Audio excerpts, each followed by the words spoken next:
Hi guys, my name is Isella. My name is Nicole, and this is Muchachalacas. Cheers! Whoa, that one clinged. That was a solid cling.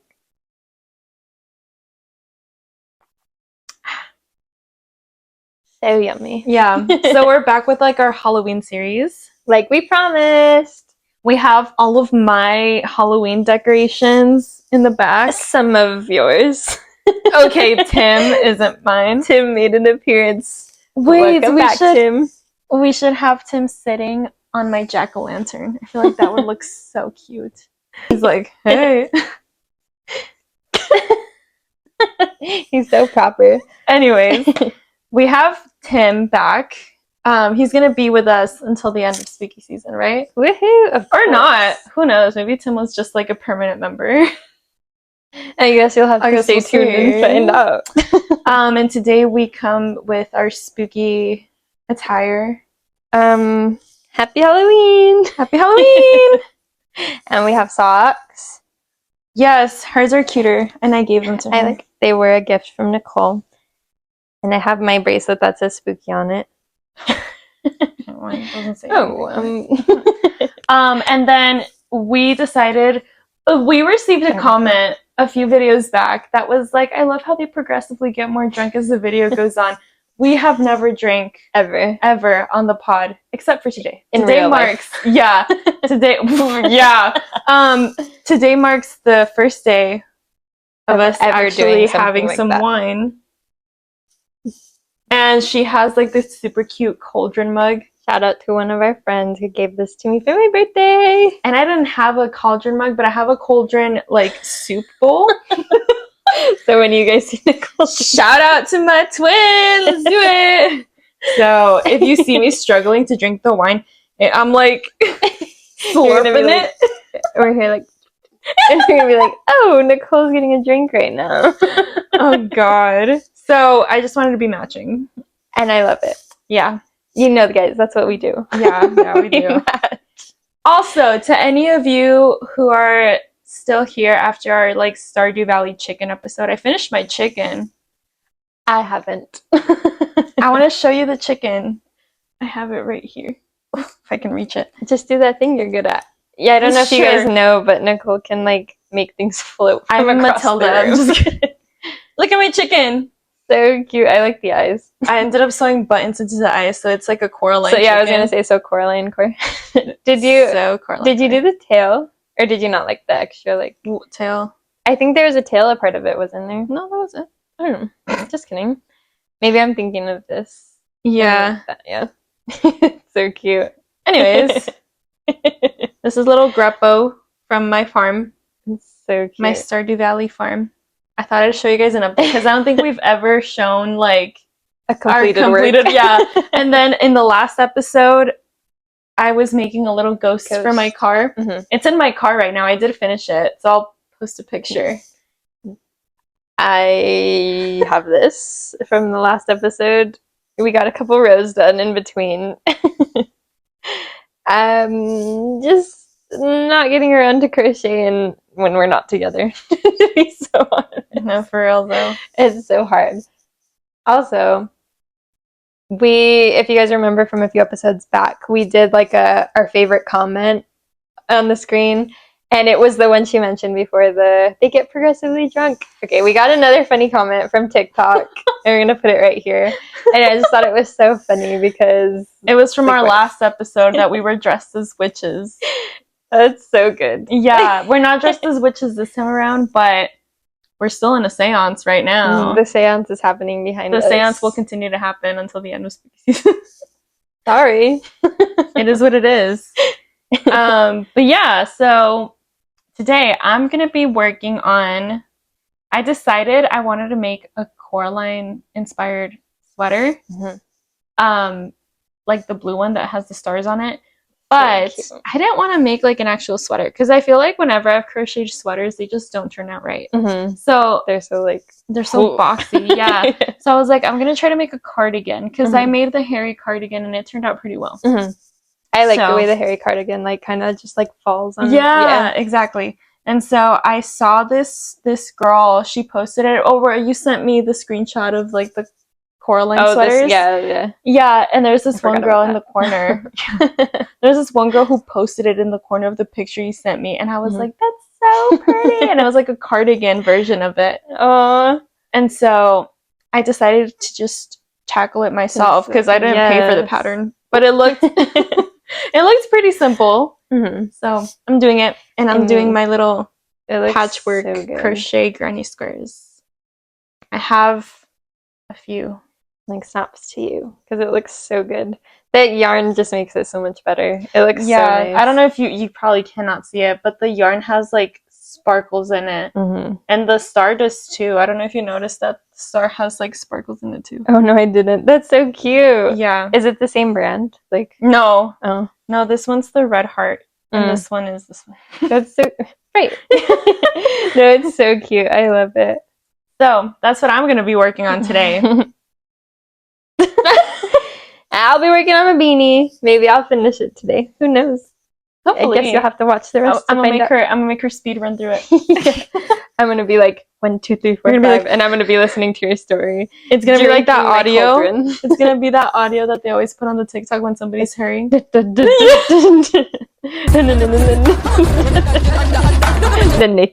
Nikki audio. That's exactly that. You did it so perfectly. Someone can make a collage of me going dun, dun, dun, dun, but then I'm like you get 3 rows done this whole episode. I'm like, we did it, guys. We're almost a third of the way done with my beanie. It's gonna be July and you're barely gonna be finishing the beanie again. I'm like, guys, my fall beanie's done. No, for reals. Anyways, so today we decided to switch it up because we've been doing Reddit content for a few episodes now. For a good amount of episodes. Yeah. So our good friend Maddie. We love Maddie. We love you, Maddie. Shout out Maddie because she does watch our episodes. Yeah. And you said this when we were having breakfast, and we were sitting. Yeah, were we here? Or were we at breakfast? We were at breakfast. We were at breakfast because you were sitting next to her, and she said it, and then you were like, "That's perfect," and I was like, because I was like mid waffle, and I was like, Shout out Waffle House. with like 2 hours of sleep on me, and I was like, "Excuse me, you guys should have come to my birthday party. It was kind of crazy." Yeah. She had her like birthday sleepover at my apartment, and it was like 6 of us here, and we slept like 3 hours that day. I was so tired. But it was fun. I had a lot of fun. I did too. But yeah, so we ended up at Waffle House, and Maddie came up with this idea. So we ended up at Waffle House. We did. It was early in the morning, and we ended up at Waffle House. And Maddie came up with this idea, and we were talking about like what we should do for more episodes, or like what, because you were like, what is our next episode going to be about? And we were like, I don't know, I guess we can do another Reddit episode. And then Miss Maddie came in with the perfect idea. Miss Maddie is just so quick in the brain. Girl, your wires are very wired. I want her to be a guest star so bad. Maddie, soon to be our audio engineer. Yeah. She's gonna hold the cue cards in the back. You just see like a microphone getting into the frame. She's like, sorry. She's like, my arm's getting tired, my bad. But yeah, so Maddie came up with the brilliant idea to ask Chat GPT to write us some stories, scary, spooky stories. Yes. So we decided to put our little twist on that, and then we each wrote some story. Well, AI wrote some stories for us, but neither of us know what the stories are. I haven't even read any of my stories, so I'm gonna be going at this the same time as you are. So I think that it's perfect because it's literally new to all of us. Yeah, genuinely. Like, these stories don't exist anywhere else. So hopefully not. Chat GPT. I guess we'll find out when I read mine, and it's the exact same story. Yeah. One of our stories each have like almost the exact same title. There's one word changed. Yeah. Mine is The Haunting of Hollow Creek, and mine's The Haunting of Hallow Hill. Yeah.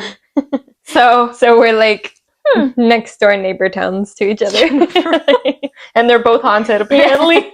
Well, that sounds like bad luck. But I'm so excited because the stories that I did read mine, and they came up with some really crazy storylines. We both decided to ask for some plot twists, just to make things more juicy. I also asked for like make it dramatic and make it like that's detailed. funny. Like I was like, please do this. I put like make sure that this character is in it, and I would just tell it to like write me a story about it. Yeah. And I love it. It does it so fast. I'm like, yeah. So I hope the stories are fun. I hope they're good because I have no idea what they're like. And I hope y'all enjoy it. Yes. So if let you're us watching, know what you guys think about this, because we can make this a thing too. Like honestly, I think we should make it a thing because this is fun. We should make it. We should be like, write us a Hallmark Christmas movie. Yes. I'm like, write us a Valentine's Day fan fiction. Oh my god, I would love that. Also, with the mention of fan fiction, you brought it up, but I wanted to address our feelings for the last few days. So sad. Because if you guys haven't been following us from the very beginning, like our second or third episode, was about like fangirling and just being fangirls, growing up as fangirls and stuff like that. Yes, and our two main fangirling like boy bands were 5 Seconds of Summer and One Direction. And a few days ago, Liam passed away, which I still can't believe. Like this. It's been a hard week. It really has been a hard week. I couldn't believe it. Like I had a friend who told us in a group chat, and I was like, no way. Like that's fake. That's fake.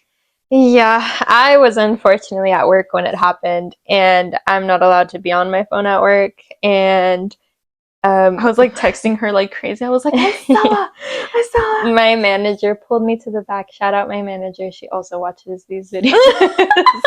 And she was talking about, or she was like, I have something really important to tell you, and you're not going to be like, okay after. And yeah, basically she told me right there in work. So that's kind of crazy. Yeah. And I spent the rest of the day not working. Me too. Honestly though, yeah, me too. I was just like sitting there like staring blankly at my screen. I was so sad. I'm still really sad. Yeah, me too. I think it's just because, well, I actually rewatched our fangirl episode since then, because I was like, what did we say? Like, what did we talk about in that episode?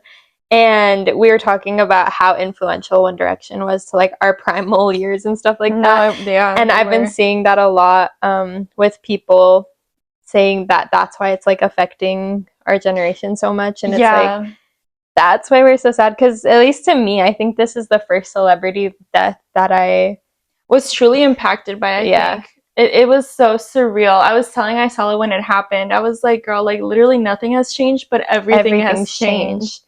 Like, I just don't even know how to explain it. And it's still just so hard to like say how I'm feeling about it all, because it's just really, really sad, especially with all of the new details that are coming out. I'm just so heartbroken about it. Yeah. And if you're on the same boat as us, just take it easy, because it is hard. I know we didn't like personally meet Liam or know him, but he was like a big part of my teenage years, childhood, teenage years, like all of it. So I hope he's resting easy and that he's onto a better life, and that we love him, because he was a lot of I don't know, important memories of us. Like we saw him when we were like 13 and 14. Like like he's been around for 15. That long. It's like 10 years ago at this point. So it's been a while.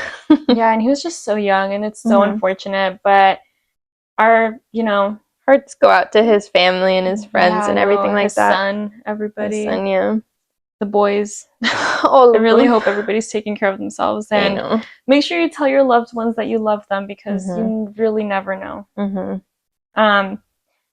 Anyways, sad.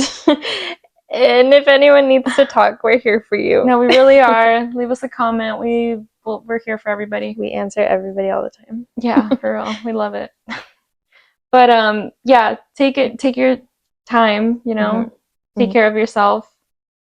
Tell people you love that you love them. And onto a brighter note, I just felt like we had to address it, because we were a very big fangirls. Fundamental piece of our podcast. At least if you've been here from the beginning. If you haven't and you don't care, then I guess you can move on from that part. But in other news, back to what we're here for. So AI horror story. AI horror stories. Woohoo! Let's do it. I did a whole row. Oh, wow, you did? Yeah. Nice. Anyways, it's time to take a break. who's starting? You can start. Okay. But my first story is called The Haunting of Hollow Hill. I feel like Hallow would be better. Halloween themes, but my cousin town. Yes, your cousin town. Okay.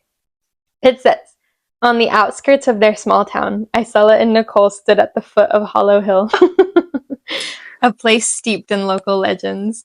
Every Halloween, stories swirled about ghostly apparitions and eerie happenings. This year, the girls decided it was finally time to confront their fears and explore the infamous Hollow Hill mansion. Ooh. Okay. I had to put us as the main characters. Of course. I love it. It's really going to bring the story to life. I love it. So, the mansion loomed above them. Its once grand facade now shrouded in ivy and decay. As they climbed the overgrown path, they couldn't shake the feeling of being watched. Are you sure about this? Nicole whispered, glancing over her shoulder. Come on, it's just an old house. We'll be fine, Isella replied, trying to sound braver than she felt. It sounds like a fan fiction. I know. I'm waiting for your name. When YN's the ghost.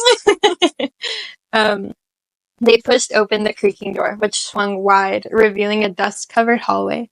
The air was thick with mustiness, and their footsteps echoed ominously. As they moved deeper into the mansion, they came across an old portrait of a family, moments frozen in time. The eyes of the painting seemed to follow them, sending chills down their spines. Ooh. Let's find the basement, Isella suggested, eager for adventure. This woman. Nicole hesitated but nodded. This is so accurate because I would be like, girl, I'm getting out of here. We gotta go. Yeah. They stumbled upon a narrow staircase leading down into darkness. Flicking on their flashlights, they descended, each step creaking ominously beneath their weight. The basement was filled with cobwebs and discarded furniture, but what caught their attention was a large, locked chest against the wall. Help me with this, Isella urged, her heart racing with excitement. They pried it open, revealing old costume and dusty props from long-forgotten Halloween parties. But among the costumes was a journal, its pages yellow and brittle. It's so sad. Nicole started to read out loud.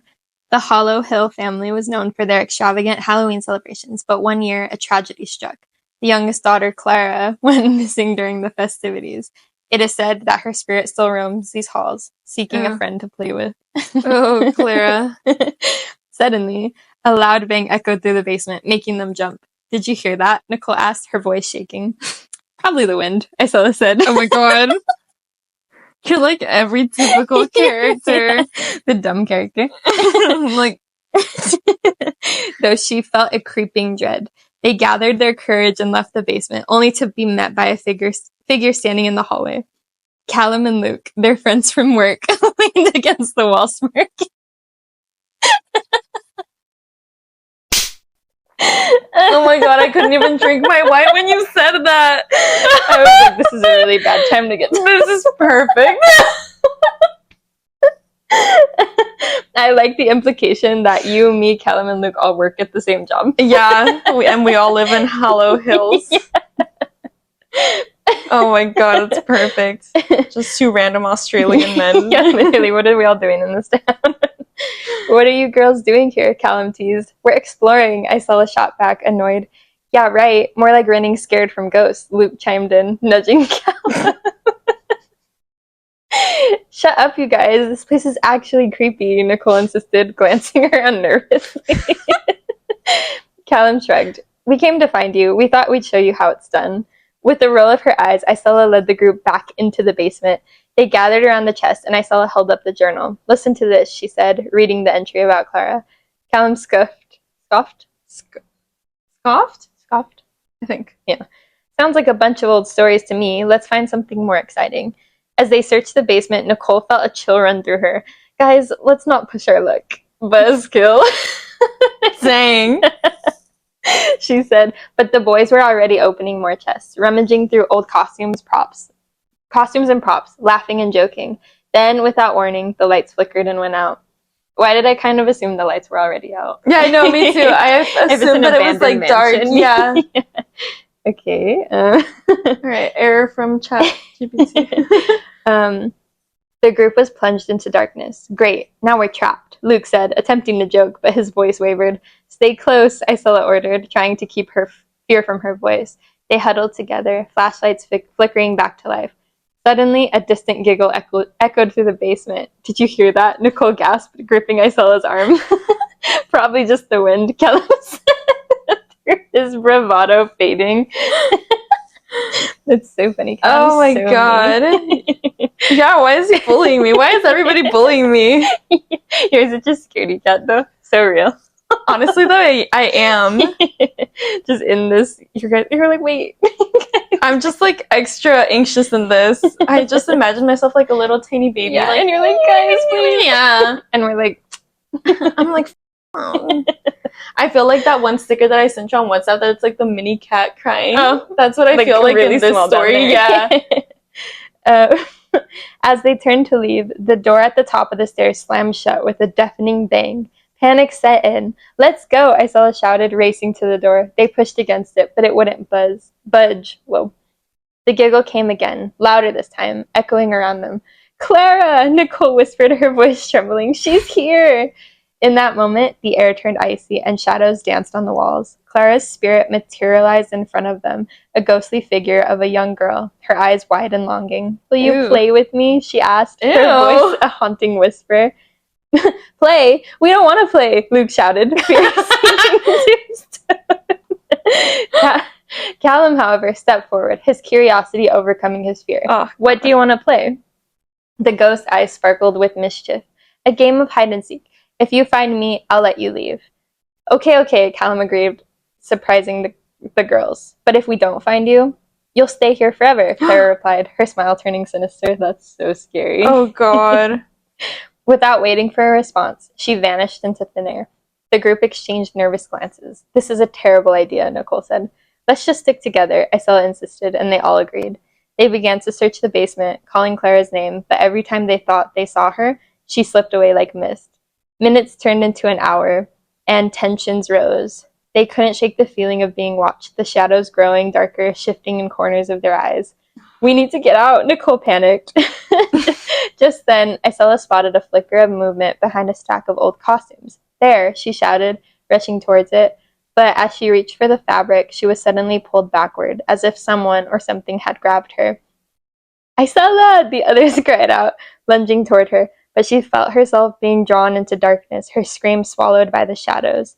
Find the key! Isella's voice echoed in their minds. It's the only way! Why did this remind me of the episode of Zach and Cody when they're like, ah! They're like being pulled from the table. And London's like, I'll take a check! Yeah. That's what that reminded me of. Exactly. Callum and Luke exchanged frantic looks, desperation flooding their expressions. What key? Luke asked, his voice trembling. The one in the journal, Nicole remembered, fumbling to find the book they had discovered. When the was the key there before? I know. There was never a key before. No key ever mentioned.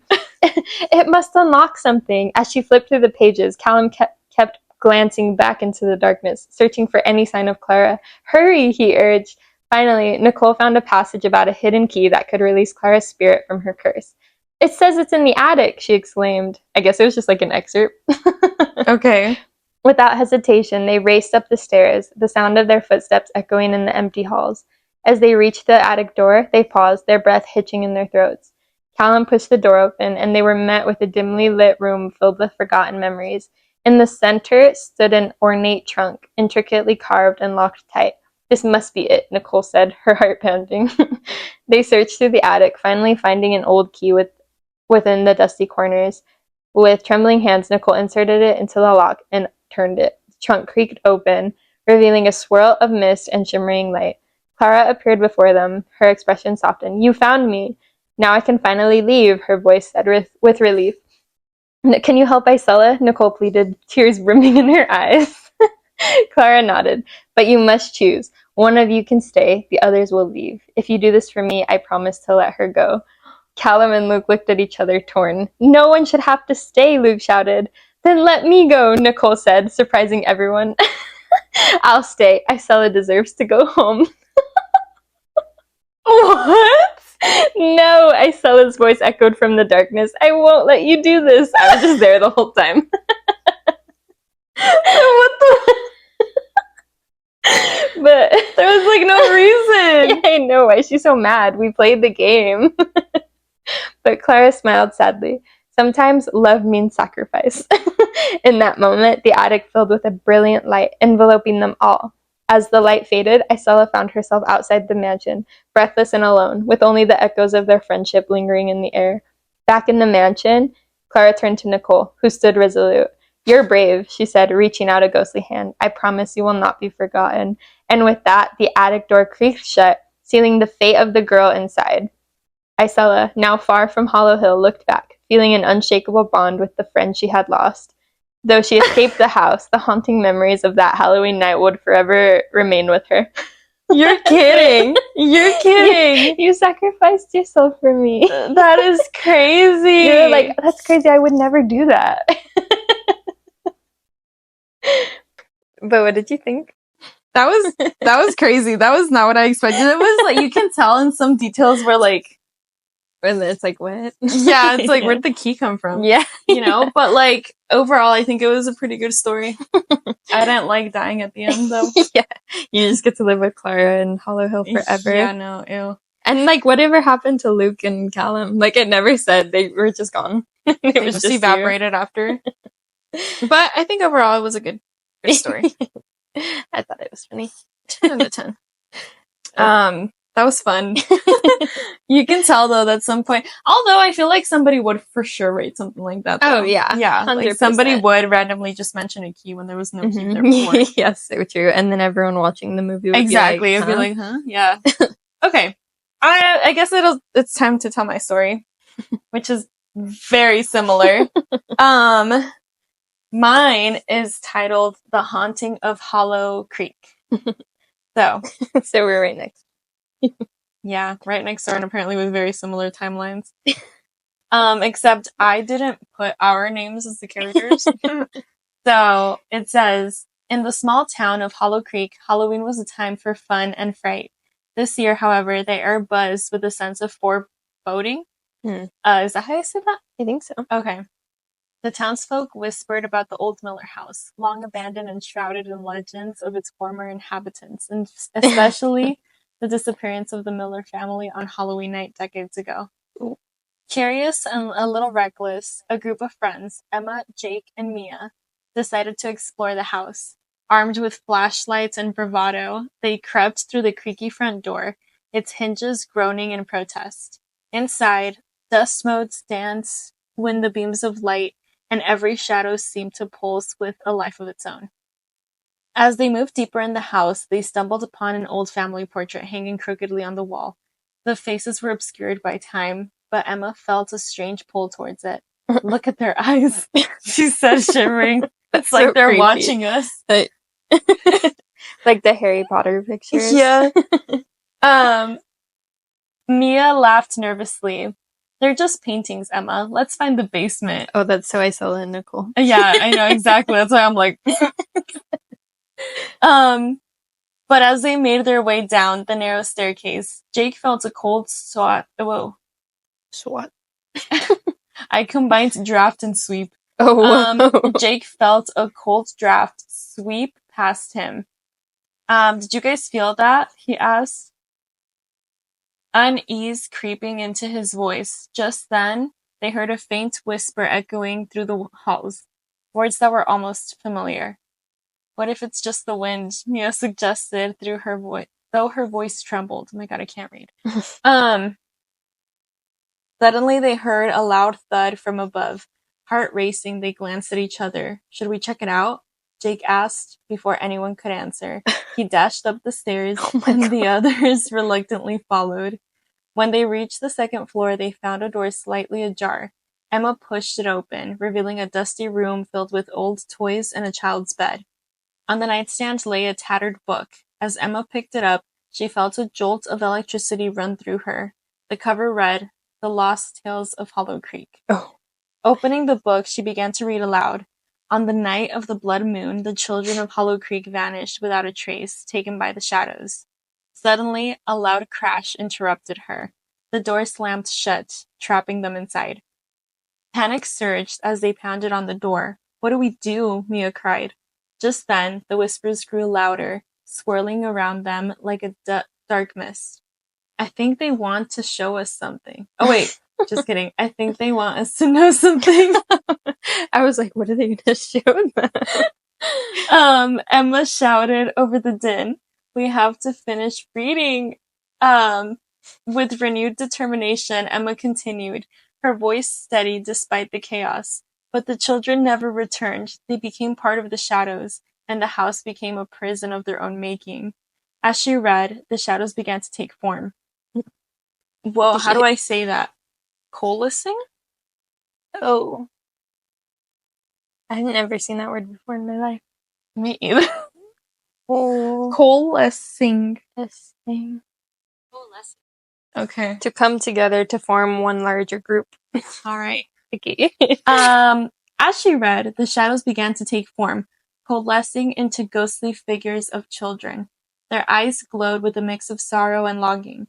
One child stepped forward, a girl with tangled hair and a dress that seemed to flicker like candlelight. Help us, she pleaded. Oh. Her voice a haunting melody.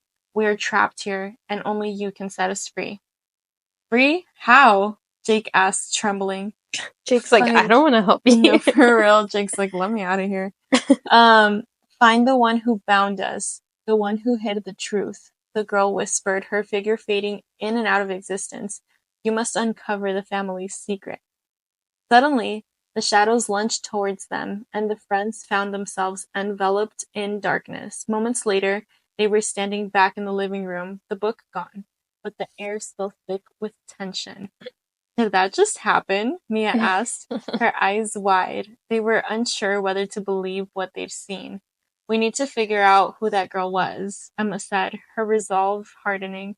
Let's find out more about the Millers. Over the next few days, they researched the town's history, uncovering details about the Millers' mysterious past. They learned of a bitter feud with a neighboring family over a hidden treasure, rumored Romeo to and be... Juliet. Oh, shoot, you're right. Over a hidden treasure rumored to be buried somewhere near the house. On Halloween night, the trio returned to the Miller house with flashlights and shovels. As the Okay, ambitious. Oh, okay. As the moon hung low, casting eerie shadows, they dug in the backyard, guided by an old map they'd found. After hours of digging, their shovels struck something solid. Heart racing, they unearthed a weathered chest. Inside lay a collection of old letters, revealing the truth. The Millers had discovered a hidden treasure, but had been betrayed by their neighbors who were jealous of their fortune. Whoa. I know. In a desperate attempt to protect their children, the Millers had hidden away the treasure and ultimately vanished, their spirits bound to the house by the betrayal. Mm-hmm. As they read the final letter, the shadows materialized again, this time with a sense of relief.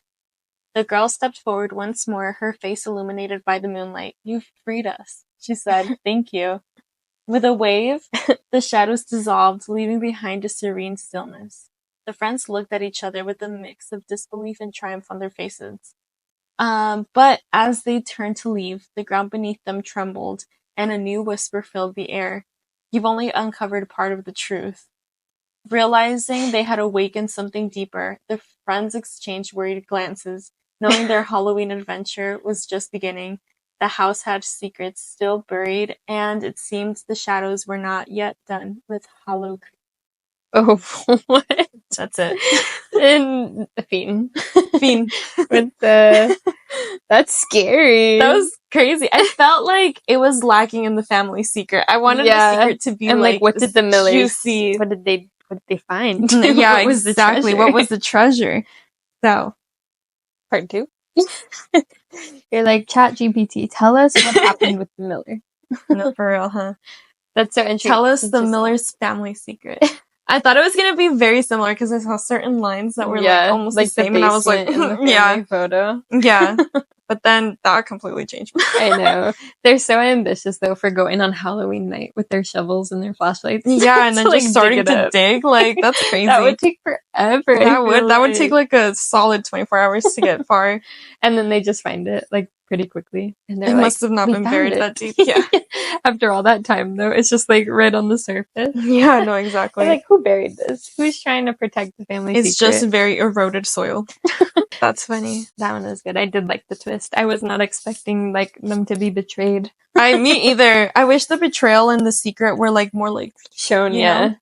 Like, I wonder how the I wanted betrayal some. went down. I wanted some hot cheese me. Anyways, so that was my story. So far, I'm liking these. I know. I think This they're is so fun. Maddie, you ate. Girl, Thanks, you ate and Maddie. left no crumbs. None of them. Thank you. It's almost 2 a.m. It's almost 2. Almost 2. And there's a full moon, I think. And we can see Isn't it from today here. the hunter's moon or something like that? I don't know. I think it's supposed to be. That makes me scared. Stop. I'm sorry. Have my Alani. Oh, I have Coke in the fridge. Coke, wine, and And chocolate cheesecake. I'm like, stay tuned to the middle of the episode where we have another taste test of a cake we've already tried. Yeah. Okay. My next story is called Echoes of the Forgotten. Ooh. Whoa. Okay. Isella and Nicole had always shared a fascination with the supernatural. True. Every Halloween, they explored urban legends, but this year, the chilling tale of an abandoned asylum called Ravenwood drew them in. That's so us until the asylum thing. Yeah, no, for sure. I was gonna say that was this last year when we were just like when we made the did that video for on urban Halloween, legends. Yeah. That's when it suggested this to me, I had to like make a change to it, but I was like, but keep the exploring urban legends right. Urgent legends. Urgent legends. They're so important. No, that's a key factor. I know. That was good. I was like, that's perfect. That's so us. We love That the is so supernatural. us. We do. Clearly. Here we are. The stories spoke of patients who had vanished without a trace, and whispers that echoed through the halls, warning of vengeful spirits. On Halloween night, they stood at the entrance of the asylum, the moon casting an eerie glow on the crumbling building. Are we really going to do this? Nicole whispered, her voice shaky. Why am I always nervous? I know, and I didn't even put anything like that. I just said, make the characters named Isella and Nicole. And that's it. And I just happen to always be Chat GPT has vendetta against me. Nicole's. Yeah. Absolutely, Isella replied, trying to sound confident despite her own apprehension. It'll be an adventure. I would never do that. You're like, that's not me. No.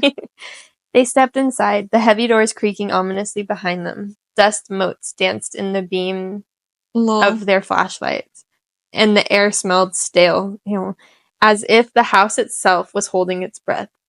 As they moved deeper into the asylum, a distant sound reached their ears, a soft, sorrowful sobbing that seemed to seep from the walls. That was a lot of S's that I was like, can't handle. Like crazy. That was literally 1, 2, You're 3, like, it's 4, just 5. That was 5 S's in a row. You're like, my list was coming in. Like, did you hear that? Nicole asked, her eyes wide with fear. Maybe it's just the wind. I saw say just. It's always the wind. Me and Callum saying the same thing. It's meant to be. Yeah. Though Isella's heart raced at the sound. They pressed on, exploring the dimly lit corridors, the laughter of children long gone echoing in their minds. In one room, they discovered an old patient's journal. The entries were frantic, detailing the torment of a young woman named Eliza, who had been committed for her delusions. That's in quotes.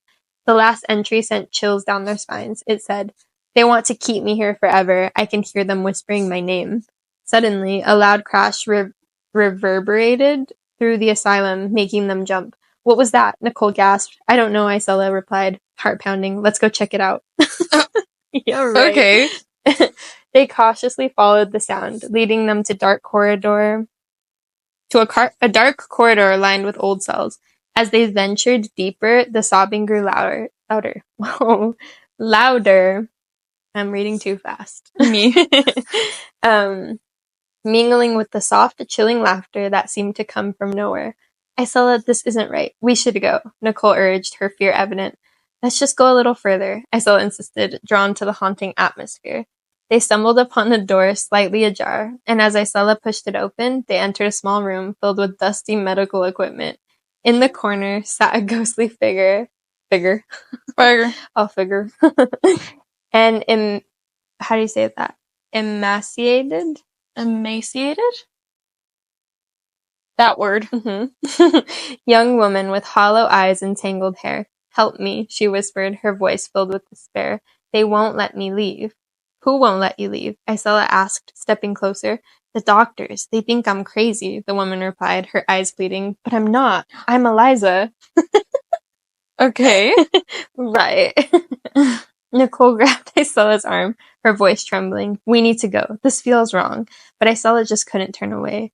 What can we do to help you? She asked. Why did Chat GPT decide to try to make me the hero in all of these stories? No, for real. That's so crazy. I would never say. I would be like, you say this feels wrong, and I'd be like, you're right. I'd be like, yeah, let's get out of here. Yeah. Also, I've noticed a few things. They love not letting people leave places. Yeah. Chat GPT just loves bounding people into mansions or asylums and stuff. And they love making one the scaredy cat and the other one super brave. Confident. Yeah.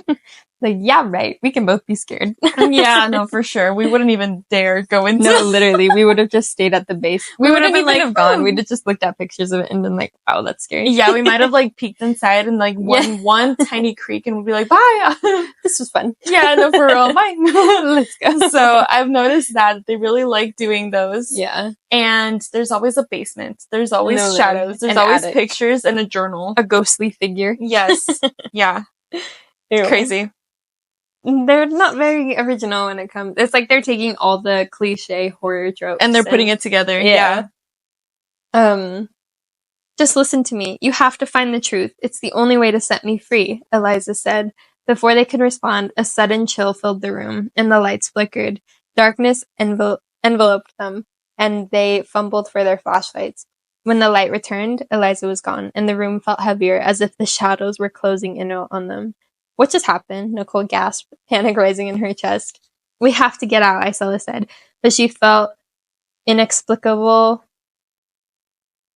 towards the darkness. That doesn't really make sense. Does it? No, but that's okay. No, we can't leave her.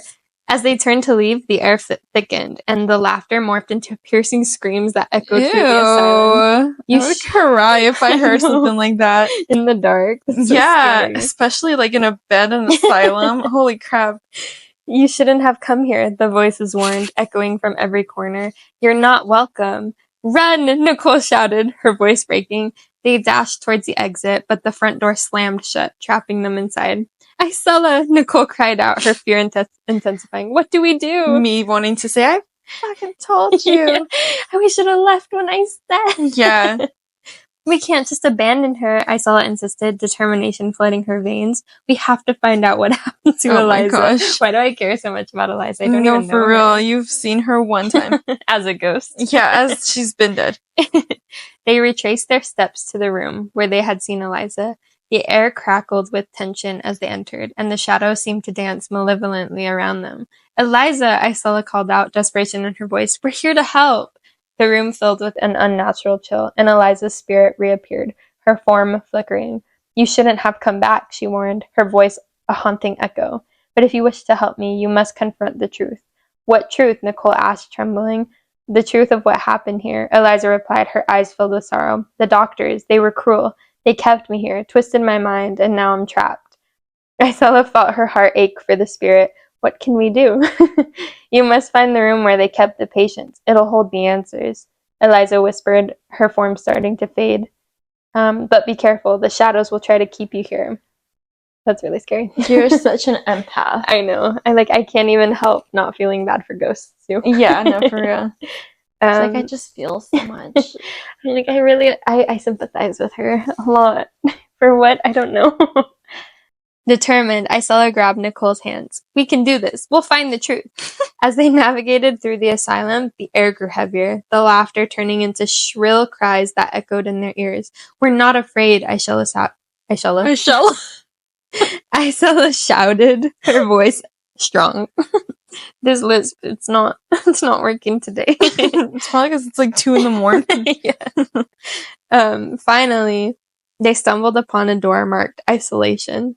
Heart pounding, Isella pushed it open, revealing a dark room filled with chains and remnants of past horrors. Oh my god, like a torture chamber? Oh my god. Jeez. The walls were covered in scratches, desperate marks of those who had tried to escape. What happened here? Nicole gasped, the horror sinking in. Suddenly, the shadow surged forward, twisting into a dark figure. You shouldn't have come, it growled, advancing towards them. Get back, Isella shouted, holding her flashlight like a weapon. The beam illuminated the figure, revealing a ghastly face twisted in anger. In that moment, Isella felt a rush of anger for Eliza and all the lost souls. We're not afraid of you, she declared. Okay. Drawing on her fear, she stepped forward. You can't keep us here. We will uncover the truth. The dark figure recoiled, shrieking as it faded into the shadows. The air grew still, and for the first time, Isella felt a sense of calm wash over her. Isella, we need to go, Nicole urged, pulling her back towards the door. This whole time, you're like, we gotta leave. I know, literally. Me. With renewed determination, they fled the isolation room, racing through the asylum as the shadows began to dissipate. The front door creaked open as if welcoming them back to the outside world. Once outside, they collapsed on the grass, gasping for breath.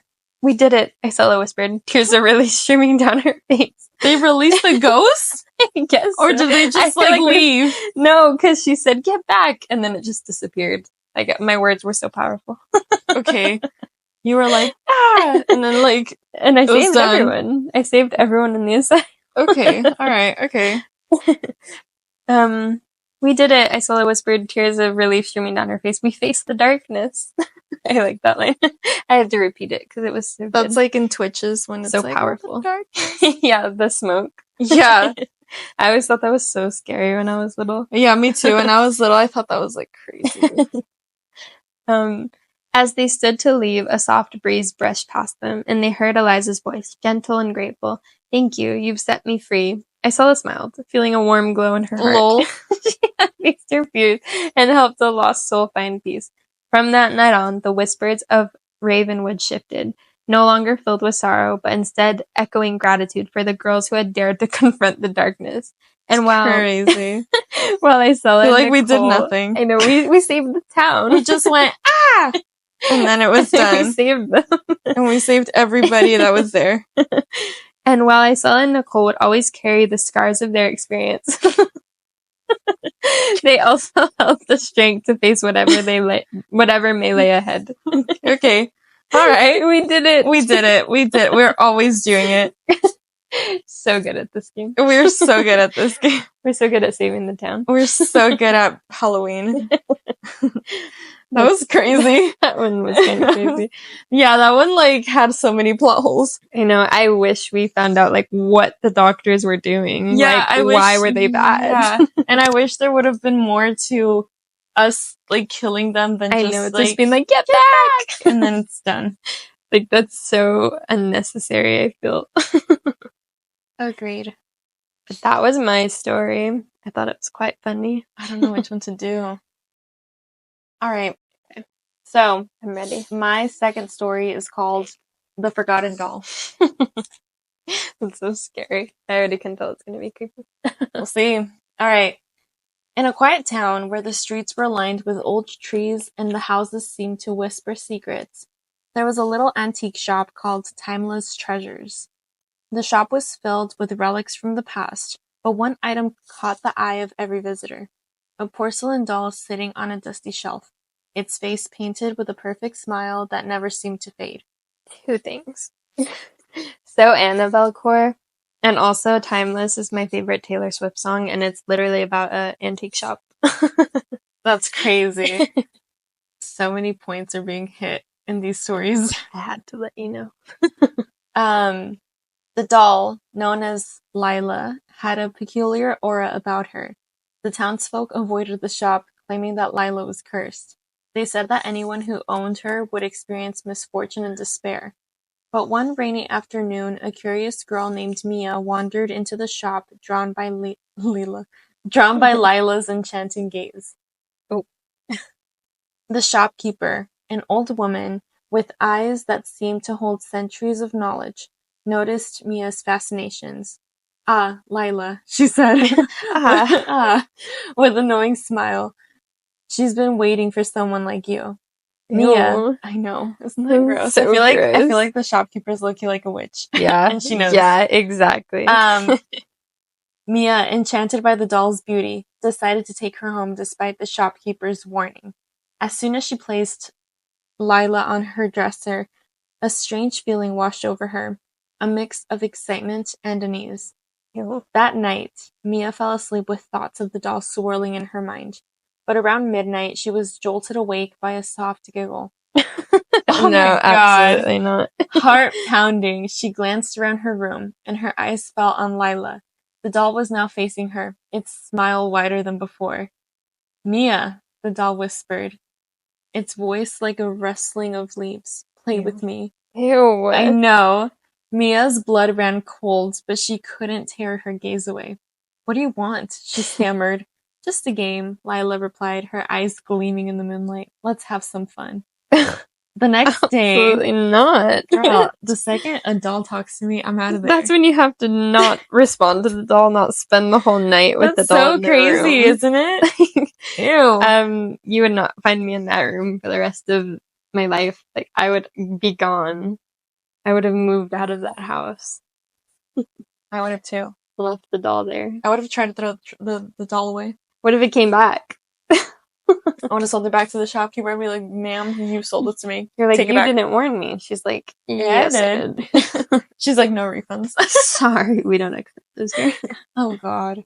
No, knowing that shopkeeper would be like, sorry, it's like bound to you now forever. Like some kind No, of curse. genuinely, yeah, she would. The next day, Mia felt strange. The world around her seemed muted, colors less vibrant. At school, she stumbled through her classes, her mind foggy, but when she returned home, Lila was waiting, her porcelain skin glistening eerily. "Ready for our game?" Lila asked, her smile widening. That night, Mia found herself compelled to play. They spent hours in the dark playing hide and seek, but Mia was the only one hiding. Every time she closed her eyes, she could hear Lila giggling, the sound echoing in her mind. It was intoxicating and terrifying all at once. As days turned into weeks, Mia began to lose track of time. Friends stopped calling her, her grades plummeted, and her once bright laughter faded. She spent every waking hour with Lila, who seemed to grow more alive with each passing day. Wait, is the doll turning into her? I know, I'm like, what's going on? I'm confused. Okay, one night, Mia woke to find Lila sitting at the foot of her bed, her porcelain eyes glinting. "It's time for the final game," Lila announced. "You've played so well." "What do you mean?" That's literally what she says. "What do you mean?" Oh. Mia asked, her voice trembling. "Just one last round. If you win, I'll let you go," Lila said, her smile stretching impossibly wide. "But if you lose, well, you'll be mine forever." What? Mia's heart raced. She could feel the weight of dread pressing down on her. "What do I have to do?" "Close your eyes and count to 100, Lila instructed. "But remember, I will be hiding too. If you find me, you win." This is like exactly like the other story. Yeah. Torn between fear and a desperate need to escape, Mia complied. She closed her eyes and began to count. Where are her parents? Yeah, I know. Like, is Mia like an adult? Yeah. Even though it said she was at school, right? I don't know. Because my mom, had she heard me playing in the middle of the night, she would have come. Especially at your old age. Yeah.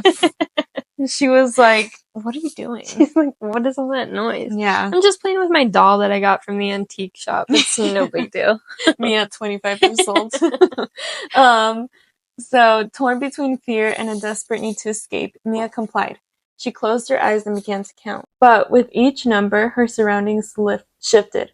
The room felt darker, shadows dancing at the edges of her vision. When she reached 100, she opened her eyes, but the room was gone. What? The room was gone. Instead, she stood in a vastly empty space filled with whispers. Ew. Find me, Mia. Lila's voice echoed around her, a chilling sound that sent shivers down her spine. Panic surged as Mia searched for the doll. Lila, she called, her voice trembling. Where are you? But the only response was laughter. Soft, mocking, and haunting. Each step felt heavier, and despair began to wrap around her like a shroud. Shroud? Yeah. Okay. Suddenly, Mia saw a flicker of movement out of the corner of her eye. She turned and saw Lila standing in the distance, her porcelain face illuminated by a strange glow. You're almost there, the doll taunted her, her smile impossibly wide. With a surge of determination, Mia ran toward Lila, but as she approached, the doll seemed to dissolve into the shadows, only to reappear further away. Catch me if you can, Lila laughed, the sound echoing away. Okay. Desperation clawed at Mia's heart. She realized Lila was toying with her, dragging her deeper into the darkness. I won't lose you, she shouted, her voice echoing in defiance. But as she raced towards the doll, the ground beneath her the ground beneath her shifted, and she stumbled. Lila's laughter filled the air, growing louder and more menacing. You can't escape. You belong to me now. Just as despair threatened to consume her, Mia remembered the words of the shopkeeper. Lila is waiting for someone like you. With a surge of courage, she shouted, I don't belong to you. In that moment, the shadows recoiled, and a bright light erupted around her. That's it? I know. That's all it took. Sometimes that really do be all it taking. Right. Anyways, Mia closed her eyes against the brilliance, and when she opened them again, she was back in her room, heart pounding, the dawn breaking through the window. Lila sat on the dresser, still and silent. Her smile was gone. That's so scary. I know. Mia rushed to the antique shop, desperate to return the doll. Finally. I know. The shopkeeper was waiting, as if she'd known all along. You escaped, she said with a knowing look. But remember, she'll always be watching. What the hell? Is that it? No. Oh. Mia left Lila on the shelf, and as she stepped outside, she felt a weight lift from her shoulders. But as she walked away, a chill ran down her spine. In the stillness of the morning, she could have sworn she heard Lila whispering one last time, Will you play with me again? Ew. And even now, every time the wind rustles through the trees, Mia feels the lingering presence of the forgotten doll, waiting for the day she'll return to play. That's it. That was crazy. That's so gross. I like that one. That one was really good. That was good. Like, what do you mean she closed her eyes and then she opened it and she just wasn't in her room anymore? Me like going to another dimension. Yeah, literally. Lila's so scary. I know. Every time I saw her name, I kept wanting to say Lila, but Lila sounds crazy. Yeah, Lila. It doesn't sound as scary for like a scary story. I know. Lila sounds more like a haunting. Yeah. That was a good story. Funny Chat GPT did good with that one. The shopkeeper's so wrong for that though. No, like she real. knew it was gonna happen. I feel like people do be doing that though. No, so true. Like they know that something's not good and they still sell it to you. I feel like that's so many horror movies. Yeah, like, you're gonna like this one. Like a Dubik box. Is that what you call them? Dubik boxes? What's that? Like the ones with the things inside of them? Yeah, like the spirits inside of them. Mm-hmm. I think it's a Dubik box. I thought you were gonna say I think I have one. No. I was like, oh, do you? Dubik. Oh, Dubik. Dubik. Dubik box. Mm. A paranormal antique wine cabinet claimed to be haunted by a Dubik. Concept from Judaism. You're next. Okay. Yes. So, last story. I have my last story, and it is titled "The Edge of Trust." Whoa, that sounds like a book. You know, like the books that moms used to read? Yeah, like the small ones with like the weird covers. Sounds like a shirtless man and like a white really blouse. long hair. But his blouse is unbuttoned. Yes, you know exactly which ones. That's so funny. That's so funny. Universal experience. My mom never Mine read didn't those. either, but like we both know what it is. Yeah, I feel like I've seen enough of them at the store to know. There's a whole episode dedicated to Big Time Rush where the mom's reading a book like that. Really? Yeah. No freaking way. And it's starring Fabio, like the actor. Or I don't know if he's an actor, but he fits. Fabio is. Fabio Lazzoni. He's quite literally the kind of man you would see on the covers of that. Look. No, it's called covers. Like, he has a section. He's probably just like the model that does the whole like this is what I pictured. Yeah, that's exactly what I pictured too. That's so funny. Fabio is just the model for that stuff. I don't even think he's that attractive. I know. He just like has long hair and has muscles, and That's all the it. moms are like, That's so funny. Anywho, this one's called. Wait, I was going to say about your story. It sounds like it could be a movie. Yeah, I don't think it's too similar. Like, I think it could be like a standalone, like a 1-season series, or like a. Yeah, it could be. Yeah. I agree. That was like a good one. Yeah, I did like the doll one. That one was good. Good job, Chat GPT. But my story, The Edge of Trust, starts. Isella and Nicole were excited about their weekend camping trip to the remote woods near their This whole beginning is crazy. We're going on a camping trip. It's like it ends up being a love triangle with the ghost.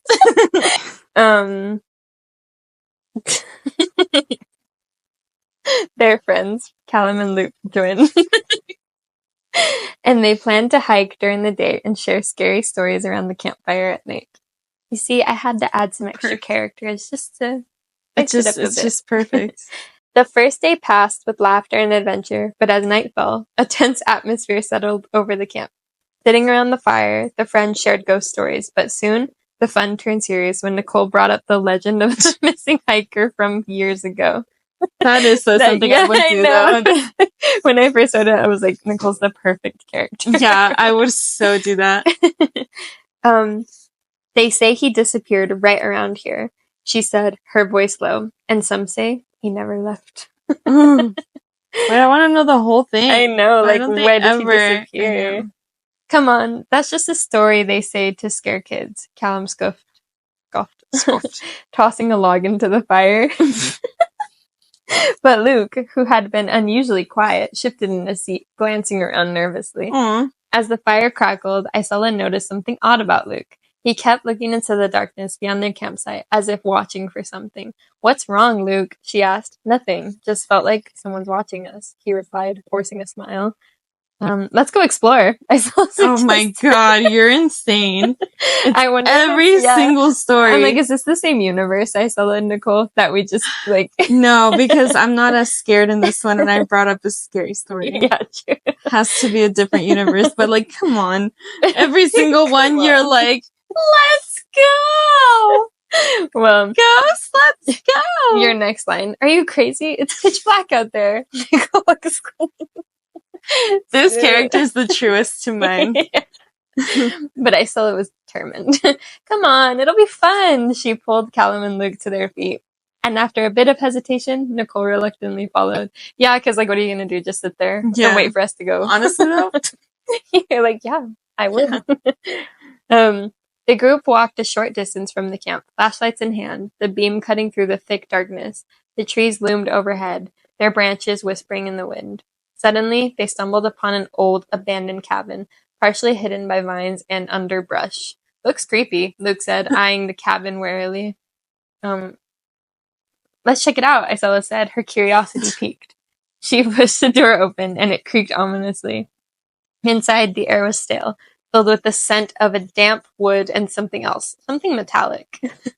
The group stepped outside cautiously into the dimly lit space. They found old furniture covered in dust and scattered papers that hinted at a life once lived. That's so sad. Oh my god, it's really sad. "This place is unsettling," Nicole said, her voice barely above a whisper. Suddenly, Callum spotted something on the floor. "Guys, look at this." He picked up a small rusty key. "I wonder what it opens." "Maybe it's for a treasure chest," Isella joked.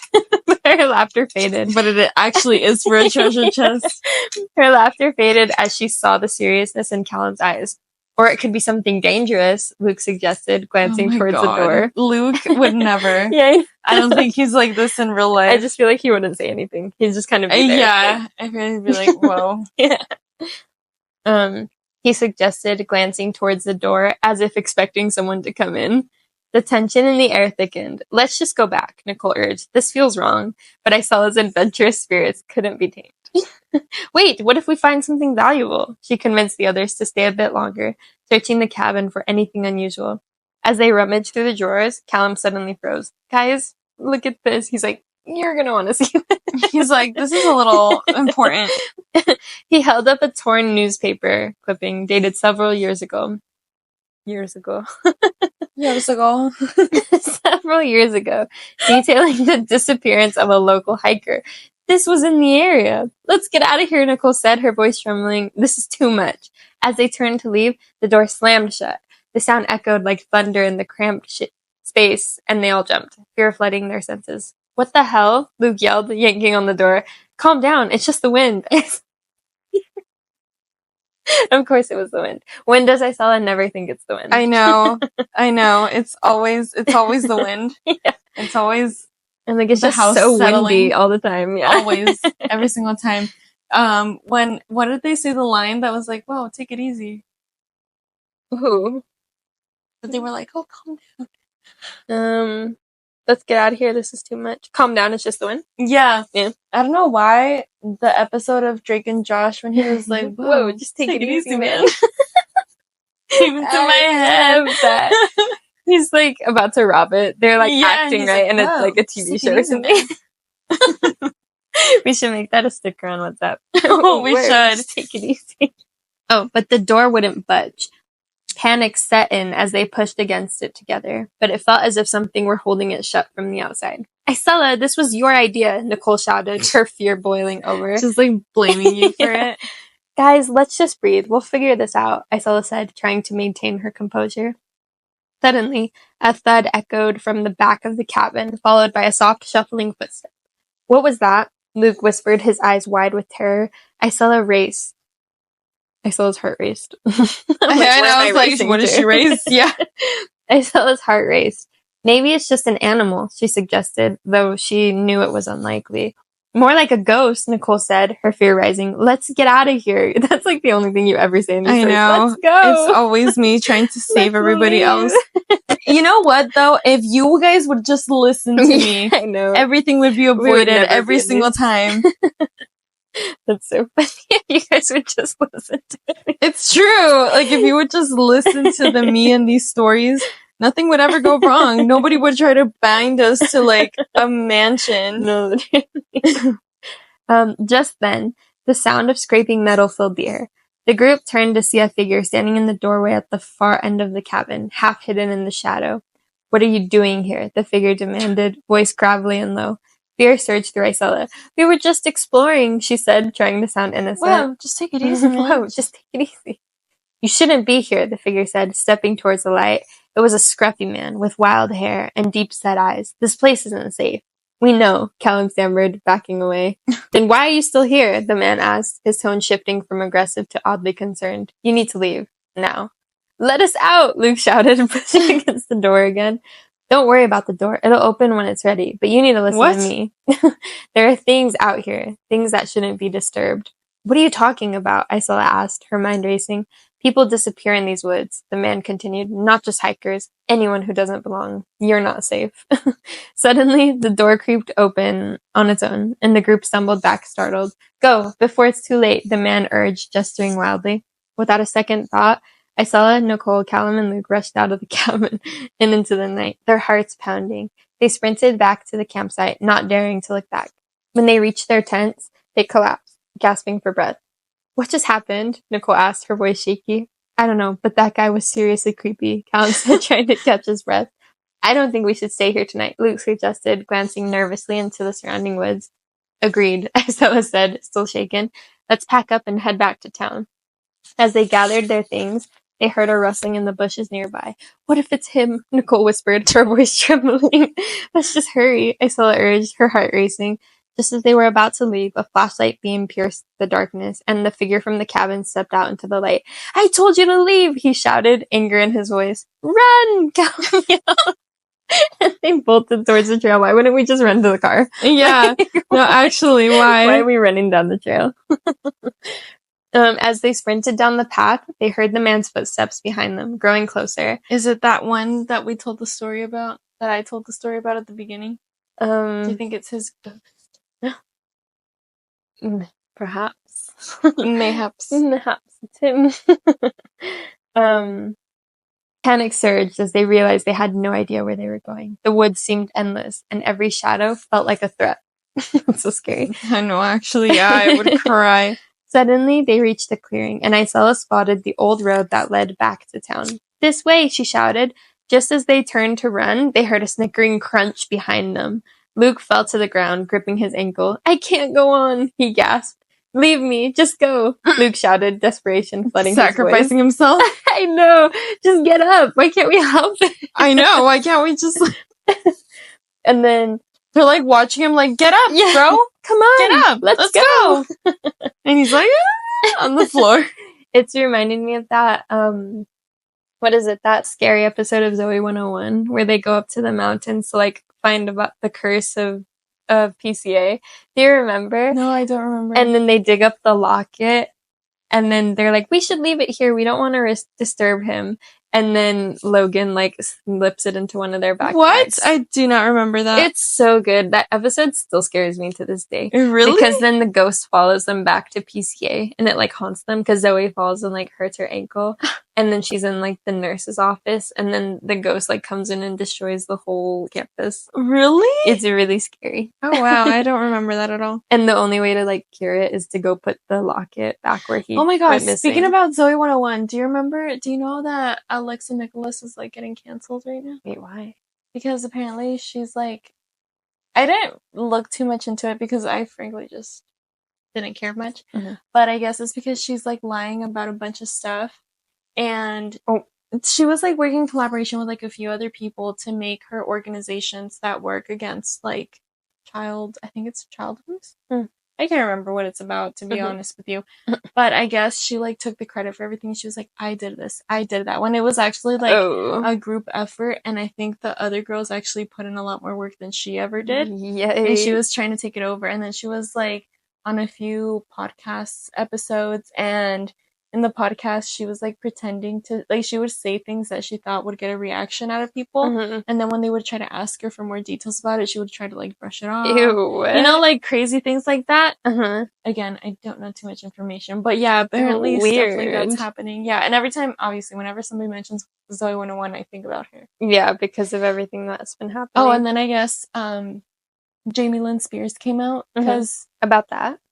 Yeah, because Alexa Nicholas said that Britney Spears like yelled at her and that they bullied her and all these things. I remember that. Yeah. So I guess Jamie Lynn was saying that in reality, Alexa Nicholas just really, really wanted to be Zoe. Like, she had auditioned to be Zoe, but she didn't get the part. And that she was making life miserable for everybody. Like, she was super entitled and she felt like she wanted to get everything. And that she was bullying her. Like, that like, in reality, Alexa was bullying her. She was actually, like, bullying everybody, and that's why she had no friends. And that, I guess Jamie told Britney, because they're obviously sisters, and Britney was like, "I'm gonna fucking handle this." Yikes. Ew. So I'm like, I don't know who to believe anymore. I know. Well, yeah. Oh, I don't know, because have other people come out and talked about how terrible it is to work with Jamie Lynn? I think so, yeah. Interesting. Actually, no. I think the only person who ever came out and said something about Jamie Lynn was her sister. Ugh. It was Britney when she made, like, the conservatorship Well, Alexa stuff. did, too. Like, she was, like, whatever you said, but her side of the story. Oh. And I think that's what everyone was, like, basing it off of. But I think people in general just don't like Jamie Lynn, because she was, like, a part of the stuff that happened to Britney. Yeah, in general, that's why a lot of people don't like her, because she was, like, part of the conservatorship. Which, understandable, because that's really unfair. Yeah. But yeah, I guess, I don't know, I feel like people are really quick to believe her. I don't know. Obviously, I wasn't there. I don't know Yeah, who's I in the know. right, but it was something that was happening not long ago. I think it was like a couple weeks ago. I wonder what's gonna come out next, because that's so crazy to take credit for all of that stuff and then be like, no, I did it. Yeah, why would I lie? She didn't. Why would you lie in the first place? Yeah, exactly. So why would you even say that in the first place? Crazy stuff like that. Anyways, ew. I interrupted. Yeah. I didn't know that. My TikTok or my Twitter's been a lot different lately, so I'm like, I don't really know anything that's going on. I don't even use Twitter. That's where I get my pop Your culture info. news. Okay, but Luke fell. Oh. Luke was desperate on the floor. No, Luke.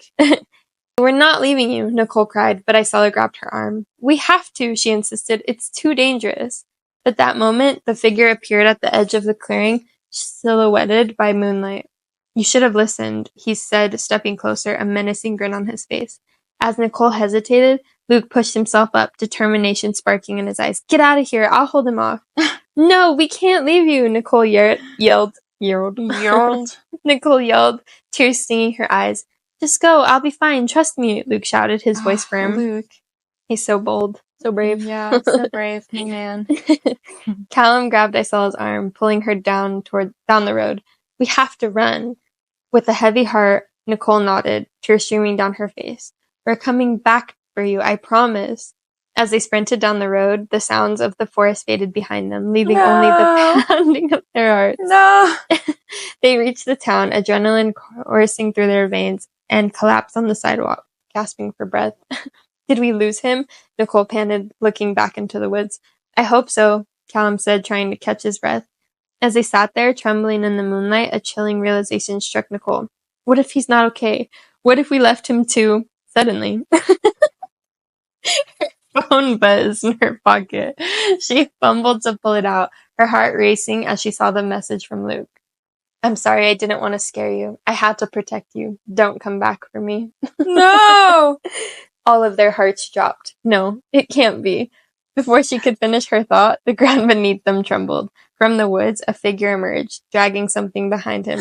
A heavy duffel bag stained and torn. It was Luke, looking disheveled but alive. I told you to go, he yelled, breathless. You can't be here. Confused, the group rushed towards him, relief washing over them. You're okay, Isel exclaimed, but Luke shook his head, eyes wide with terror. No, I'm not. You need to listen to me. We're not safe. With that, what? A group of shadows spilled out from the woods, rushing towards them. Luke turned and ran back into the darkness, leaving Isella, Nicole, and Callum standing frozen in shock. Isella, we need to get out of here, Nicole screamed, pulling her friend away as the shadows closed in.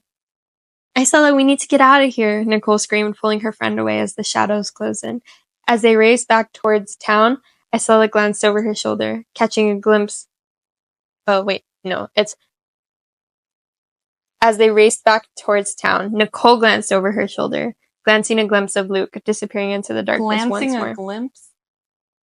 Yes. That's crazy. Glancing a glimpse. Yeah. Glancing a quick glimpse. I've never thought to put those words together. I know. Of Luke disappearing into the darkness once more. The haunting realization walked over her. The woods were alive with secrets, and the true horror had just begun. That's it? Kind of confusing, but yeah. So I feel like Luke is part of it. Part of whatever it is. Now. Yeah. He's not human. Ew, that's so scary and that's so sad because his text message and then what? We find him like a few minutes later and he's part of it. Whoa. He's over here making us think that he's like dying. That's so sad. So, my last story of the night is called The Halloween Masquerade. Every town. Wait. All of the towns. All of them. Sorry. I'm tired and my eyes are like... Okay. Every year, the town of Ravenswood held an extravagant... That's where the... It's all the same. It's all the same. Chat GPT. You come up with new scary names for your towns. You're so intelligent. Yeah, no, literally. Okay. Every year, the town of Ravenswood held an extravagant Halloween masquerade ball in the grand old mansion at the edge of the woods. This year, Clara was especially excited. She had been planning her costume for weeks, a beautiful vintage gown paired with a delicate mask adorned with feathers and jewels. The night promised enchantment, mystery, and a chance to forget the mundane realities of life. As Clara arrived at the mansion, she was greeted by the mesmerizing sight of twinkling lights and the sound of laughter echoing through the grand hall. The atmosphere was electric. Why do I keep mixing words? It's electric. I keep mixing words that don't need to be mixed. I know, I was doing that too. Like, I said my name instead of your name, and I was like, wait. You were like, oh. The atmosphere was electric, filled with couples dancing and groups mingling in their elaborate costumes. Clara felt a rush of excitement as she stepped inside, her heart racing at the possibilities of the night held.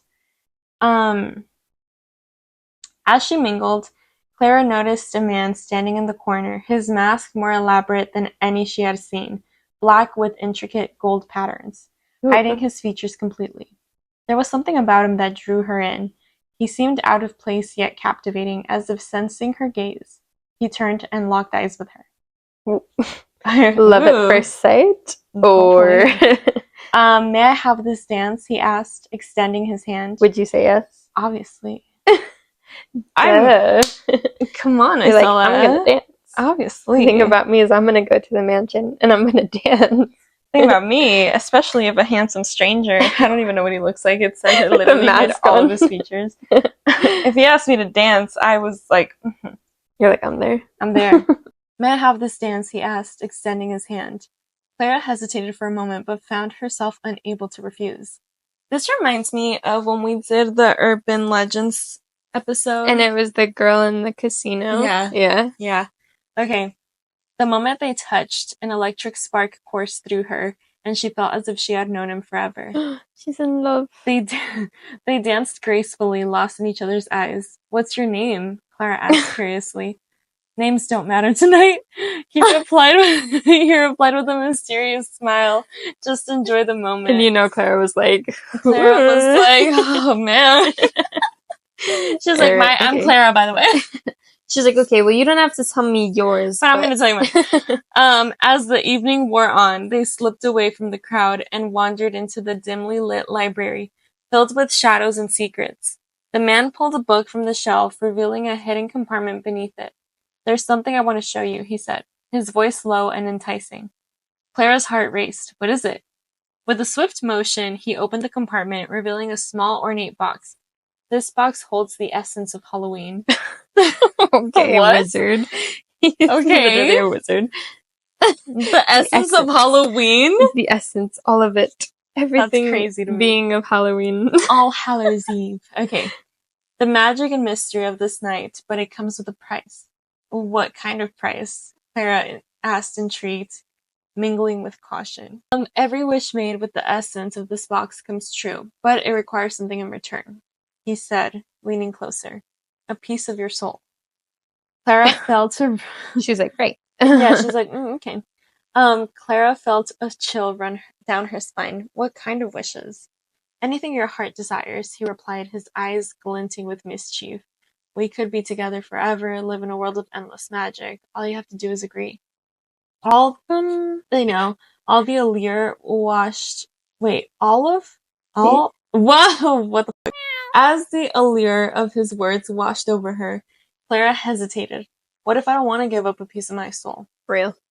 Same. Then you must let the moment pass, he said, stepping back, the box still in his hand. But you'll never know what could have been. Hey, real quick, this looks so small. A little bit. Do you plan on folding it? I think it looks cute folded. Oh, it is folded. Okay, I thought. Yeah. Okay. How many did you chain? I think it's 29 up. Maybe it might be 32. It's one of those. Really? It's been a while. I used to do 50. Whoa. But did you do the fold? Mm-hmm. I don't think this pattern had the intention of a fold in it. Well, it might look cute with that one. Well, I'm gonna make it work. So, just add like an extension. I don't know how to do that. We'll figure it out. Where did I leave off? She doesn't want to give I don't want to give a piece of my soul. Then you must let the moment pass, he said, stepping back, the box still in his hand. But you'll never know what could have been. Torn between desire and reason, Clara pondered for a moment. Then, with a surge of determination, she declared, I wish to be with you, no matter the cost. What? She doesn't even know his name. They just met! She's nuts. The heck? This is given Bridgerton whenever they catch, like, a guy and a girl together in a room, even if they were just talking. Yeah. They have to be married now. They're like, no. Yeah. They're like, oh, scandal. She's like, we danced together? I'm gonna have to marry you. Yeah, for reals. She's like, there's just something about you. Can't put my finger on it. Yeah, I know. The man smiled, opening the box, and a swirling mist of colors enveloped them. Clara felt warmth spread through her, and she closed her eyes, succumbing to the magic.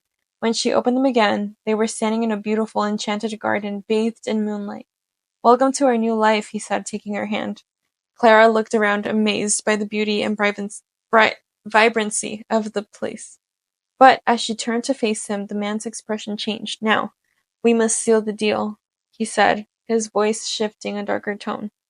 Seal the deal? Clara asked, her heart sinking. What do you mean? Suddenly, the garden began to fade, and the truth crashed down on her. I'm sorry, but you've given me what I need, he said, his mask clipping to reveal a twisted, grinning face beneath. I'm not a man. I'm a demon bound to the magic of this night. You wished for a life of endless magic, and now you belong to me. What? He's literally a demon wizard. That's crazy. What the heck? You belong to me? That's crazy. A demon bound to the magic of Halloween. Ew. Nasty. Anyways, panic surged within her. No, I didn't mean it like that. With a sinister smile, he gestured around them. This is your new reality, Clara. You're now part of the Halloween night, forever trapped in a world where wishes come true. But only for me. Despair flooded her as the enchanted garden morphed into a dark, twisted realm full of shadows and whispers. Clara realized that her moment of desire had cost her everything. She had wished for a fantasy without understanding the true price, and now, every Halloween, she would witness others enjoying the magic she could never reclaim. So sad. I know. But just as her despair threatened to consume her, something shifted. The magic of the night crackled around her, and Clara felt a surge of strength. I might be trapped, but I refuse to be your prisoner, she shouted, defiance burning in her heart. Mm-hmm. In that moment, she tapped into the remnants of her soul that still remained unclaimed. With a fierce determination, she summoned the power of the Halloween night, channeling the essence of all the wishes made and broken before her. The garden erupted in a brilliant light, blinding the demon. What are you doing? He roared. What would that be like? What are you doing? Struggling against you. It's the beast from Beauty and the Beast. Yeah, no, literally. But only the live action version. Yeah. Oh my god, yeah. He roared, struggling against the force she wielded. I'm taking back what's mine, Clara cried, and with one final push, she shattered the illusion. The demon screamed as the magic swirled around him, pulling him into the shadows from which he had come. When the light faded, Clara found herself back at the masquerade ball. The music still playing, the guest oblivious to what had transpired. The man in the mask gone, and in his place stood a small, empty box on the library floor. She took a deep breath. Yeah. Oh. As she took a deep breath, a smile crept onto her face. She had defeated the demon and reclaimed her freedom. But as she turned to leave, she noticed a familiar reflection in the mirror, a glimpse of the masked man watching her with a knowing grin. That night, as the clock struck midnight, Clara realized the true twist. She was now the guardian of Halloween magic. What? The one who would... What do you mean? I know. The one who would protect the wishes made on this night, ensuring that no one else would ever fall prey to the darkness that lurked within the allure of desire. And every year, she would don a new mask, forever part of the masquerade, always watching, always waiting. What? That was a very magical story. That was crazy. How did he have the essence of Halloween? How did she become... What was it like? What even is the essence of Halloween? What the heck does that mean? Just the spirit. It's Halloween pumpkin. Spirit. Yeah. It's just a pumpkin. What did it say she became? She became the guardian. She became Guardian of Halloween Clara magic. realized the true twist. She was now the guardian of Halloween magic, the one who would protect the wishes made on this night, ensuring that no one else would ever fall prey to the darkness that lurked within the allure of this desire. So basically, she would protect anybody from what happened to her. That's so crazy because that's such a big task. I know. Okay, what did you think of that story? This story low-key made me cringe at some points. Yeah. I was like, ew. Like, why is she choosing to be with him after what, like a 4-minute dance? Yeah, like 30 minutes. She's like, I'll pick you. Forget my life. I'll be with you. No, she really did. She was like, that's it. There's probably I found people the one like that, yeah, in real life though. No, for sure there is. I thought that was very fan fiction-y. Yeah. Without even any fan. That was very names. book talky. Like, we don't even know that guy's name. Yeah. Like, even till the end. We just know Clara. Yeah. Just Clara. That was very book talky because everybody would be thirsting over the demon man. Oh yeah, for sure. Yeah. They'd be like, well, I would pick him too. Yeah. Like, would you? Would you actually? No. I would not. Low-key, I feel like a lot of them would. Would you? Not me. I Actually, I don't know. I feel like maybe I would dance with him, but then when he Maybe. showed me the magic and he's like, I could give you whatever you desire, I'd be like, okay. You're like, the essence of Halloween sold. No, for real. I'm there. Me.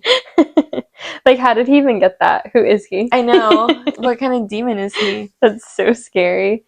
Like, that is kind of like the urban legend, though, because Yeah, like, but they danced they together. danced, but then the casino ended up burning up Burning and down. she passed away.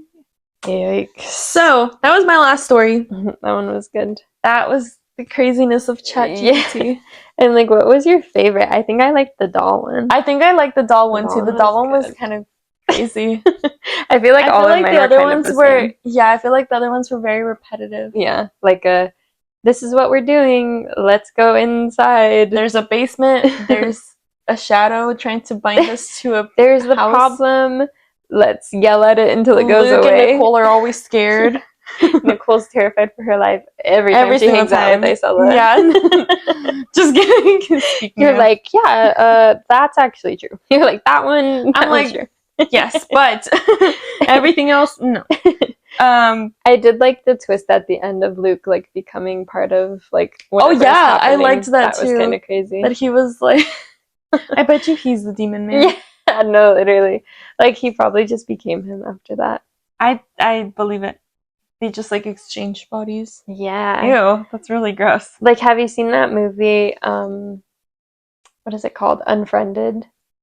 Oh, it's so good. I used to eat that movie up because it was about like this creepy girl, and she was like really friends with this one girl that was like really popular and pretty, and they were in college. And then they found out like that one like creepy girl, she ended up like passing away, and then whatever the curse was, it started happening to the popular girl. Oh, and the only way like to they just kind of like and the only way to fix it was like to get something done or like do something. I haven't seen it in a long time, but she didn't end up being able to fix it. So like the movie ends with that pretty girl being in the same position as the weird girl, like her being obsessed with a different pretty girl. Yeah, it's really crazy, but it was really good. I used to like that movie a lot. Dang, that's actually kind of good. Yeah, just like a cycle of things happening like that. Yeah. So and there's good. somebody has to break the cycle. I love movies like that. Yeah, me too. But they have like a twist. Yeah. I think that Chat GPT did a really good job at writing these stories. Agreed. I think obviously it's only artificial intelligence or whatever, so you can't have like everything perfect. Too much personalization. Like, I don't know. I think it just like really takes basic horror tropes and then goes off of like that's what I'm thinking too. Like whatever we said in the See, so that's why I put specific prompts. I was like, give me a spooky and scary story to tell my friends at the bonfire. To tell my friends at the bonfire. That's exactly one of my friends prompts. and I are going camping. Yeah, that was actually one of my prompts. That's and I so was funny. Like, so, but yeah, that was our episode for today. Yay. It's like 3 a.m. I'm so tired. I know, I'm like, I'm ready for bed. No, for real. I keep yawning and I'm like, I'm gonna brush my teeth. And then I'm gonna wash my face, me and brush my teeth. Mango. Oh my gosh, during your birthday when I fell asleep and I woke up after you guys finished watching Monster House, and Edie's was so concerned that I hadn't washed my face. Your makeup. Yeah, she was like, she went to bed with a full face of makeup. And I was like, I literally could care less about that right now. I felt like that one sticker of the monkey with the eye bags underneath, and I was like, no, genuinely, that's exactly what I felt like. And Gato was just like, the entire time. But so tired. Yeah, if you've made it this far and you listen to all of the stories, let us know what you think. Yeah. Which one was your favorite? Which one was your least favorite? I don't know. What details would you change about it if you were writing the story? Yeah. Your theories about the stories. And whether we should keep doing this, because this was fun. Yes. This was really enjoyable for me. I hope you guys like it, because I would love to keep doing things like this. Because imagine, like, we let people pick the theme. And then, write us a prompt and we'll see what Chat GPT says and we'll read it. that's But so fun. Yeah, and also we want to welcome all of our new subscribers since the last video. So hello, everybody. Thank you for joining. Hope you guys are liking these videos too. And yeah, we hope you enjoyed. Have a good night or morning or afternoon or whenever you're watching. Yes. And Mango says bye. Mango says goodbye. We're all ready for bed, clearly. And like Tim still looks happy. Timothy. He's fine. Anyways, thank you so much. Thanks for watching. We appreciate you. We love you. And we will see you guys. Thank you for your support. And we'll see you next episode of Spooktober. Yes. Bye.